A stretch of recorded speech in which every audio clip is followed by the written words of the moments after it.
రాజకీయ నాయకునికి ఉండాల్సిన లక్షణాలేంటి? రాజకీయ రంగంలో దూసుకుపోవాలంటే ఏం చేయాలి?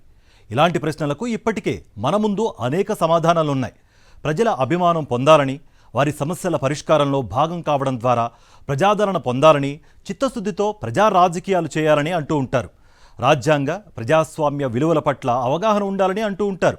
వీటితో పాటు మరొక అర్హత కూడా ఉండాలని బీజేపీ నేతలు అంటున్నారు. రాజకీయ నాయకునికి ఉండాల్సిన ఆ అర్హతపై తెలంగాణ బీజేపీలో ఓ విచిత్రమైన చర్చ జరుగుతోందని సమాచారం. దేశానికి స్వాతంత్ర్యం రాకముందు భారతీయులందరూ ఐకమత్యంగా నిలిచి తెల్లదొరల మీద అనేక పోరాటాలు చేశారు. ఆ క్రమంలో అనేక మంది నాయకులు తయారయ్యారు. వారిలో చాలా మంది ఆ తర్వాత అంటే దేశానికి స్వాతంత్రం వచ్చిన తర్వాత దేశ రాజకీయాల్లో కీలక పాత్ర పోషించారు. విద్యార్థి రాజకీయాల ద్వారా రాటుదేలిన వారు కూడా అనేక మంది కాలక్రమంలో రాజకీయాల్లోకి వచ్చి సత్తా చాటారు.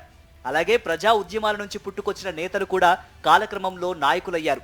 ఆ తర్వాత అనేక పదవులను నిర్వహించి తమదైన గుర్తింపును సాధించారు. కాలం కలిసి వచ్చి నాయకులయ్యేవారు, కుటుంబ వారసత్వం కారణంగా నాయకులయ్యేవారు, ధనబలం కారణంగా నాయకులయ్యేవారు. ఇలా చెప్పుకుంటూ పోతే రాజకీయాల్లో ఎవరు ఎప్పుడు ఎలా మెరుస్తారో ముందే చెప్పడం కష్టం. పార్టీ ఏదైనా సరే ఒక నాయకునికి టికెట్ ఇవ్వాలనుకున్నప్పుడు దేన్ని ప్రామాణికంగా తీసుకుంటుందంటే ఆ ప్రశ్నకు సమాధానాలు ఎన్నెన్నో ఉన్నాయి. వాటిలో ముఖ్యమైనవి ధనబలం, జనాదరణ. అయితే వీటికి తోడుగా మరొకటి ఉండాలని చెబుతున్నారు కాషాయ పార్టీ నేతలు. తెలంగాణ బీజేపీ ఇటీవల నిర్వహించిన ఆఫీసర్ బేరర్స్ జిల్లా అధ్యక్షుల సమావేశంలో ఆసక్తికర పరిణామం చోటు చేసుకుందని సమాచారం. పార్టీ రాష్ట్ర అధ్యక్షుడు కేంద్ర మంత్రి కిషన్ రెడ్డి నేతృత్వంలో జరిగిన ఈ భేటీకి కేంద్ర మంత్రి బండి సంజయ్, పలువురు ఎంపీలు, ఎమ్మెల్యేలతో పాటు పార్టీ రాష్ట్ర ఇన్ఛార్జిగా ఉన్న అభయ్ పాటిల్ కూడా హాజరయ్యారు. కొత్తగా ఎంపికైన జిల్లా అధ్యక్షులకు పలు అంశాలపై కిషన్ రెడ్డి, అభయ్ పాటిల్ దిశానిర్దేశం చేశారు. ప్రజా సమస్యలపై గ్రౌండ్ లెవెల్లో ఉధృతంగా పోరాటం చేయాలని కిషన్ రెడ్డి సూచించారు. ఇంతవరకు బాగానే ఉంది. కానీ ఇక తన టైం వచ్చేసరికి బీజేపీ తెలంగాణ రాష్ట్ర ఇన్ఛార్జ్ అభయ్ పాటిల్ మాట్లాడుతూ ఆఫీస్ బేరర్స్ జిల్లా అధ్యక్షులను ఓ వింతైన ప్రశ్న అడిగారట. ఎవరిపై ఎక్కువ కేసులు ఉన్నాయంటూ ఆయన ప్రశ్న సంధించగా కేసులున్న వాళ్ళు కొంతమంది నిలబడ్డారట. అసలు కేసులు లేని వారు ఎంతమంది ఉన్నారు అని అభయ్ పాటిల్ అడగగానే ఇంకొందరు నిల్చున్నారని సమాచారం. ఈ దశలో అసలు కేసులు లేని వారిని ఉద్దేశించి అభయ్ పాటిల్ చేసిన వ్యాఖ్యలు చర్చనీయాంశంగా మారాయని పార్టీలో మాట్లాడుకుంటున్నారు. కేసులు లేకుండా ఉంటే నాయకుడు ఎలా అవుతారంటూ నేతలకు అభయ్ పాటిల్ చురకలంటించారట. ప్రజా సమస్యలపై ఉద్యమాలు, పోరాటాలు చేసి ఆ క్రమంలో పోలీసు కేసులు ఉంటేనే రాజకీయ నాయకునిగా రాటుదేలుతారని సరికొత్త దిశానిర్దేశం చేశారని సమాచారం. అభయ్ పాటిల్ చేసిన కామెంట్స్ పై ప్రస్తుతం కాషాయ పార్టీలో జోరుగా చర్చ జరుగుతోంది.